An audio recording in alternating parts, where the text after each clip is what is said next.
ఇలాంటి మరెన్నో వీడియోలు చూడడానికి like, share, subscribe and comment.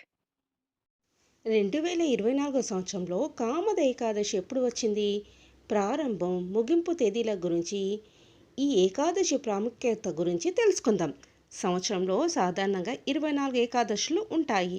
Shri క్రోధినామ సంవత్సరం చైత్రమాసం వసంత ఋతువు ఉత్తరాయణం ఏకాదశి తిథి ప్రారంభం 18వ తేదీ ఏప్రిల్ 2024 సంవత్సరం గురువారం సాయంత్రం 5:31 ప్రారంభమై 19వ తేదీ ఏప్రిల్ 2024 సంవత్సరం శుక్రవారం రాత్రి 8:04 వరకు ఏకాదశి తిథి ముగుస్తుంది.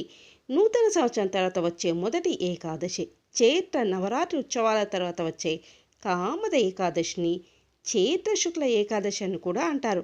కామద అంటే కోరిక అని అర్థం. మహాభారత సమయంలో శ్రీకృష్ణుడు యుధిష్ఠిరునికి కామద ఏకాదశి యొక్క ప్రాముఖ్యతను వివరించారు. కామద ఏకాదశి వ్రతం ఆచరించే వారికి వారి పుణ్యాలను తిరిగి పొందడానికి మరియు అన్ని పాపాల నుండి విముక్తి పొందడానికి ఆచరిస్తారు. ఈరోజు ఉపవాసం ఉంటే బ్రాహ్మణుని చంపడంతో పాటు అన్ని పాపాలు క్షమించబడతాయి.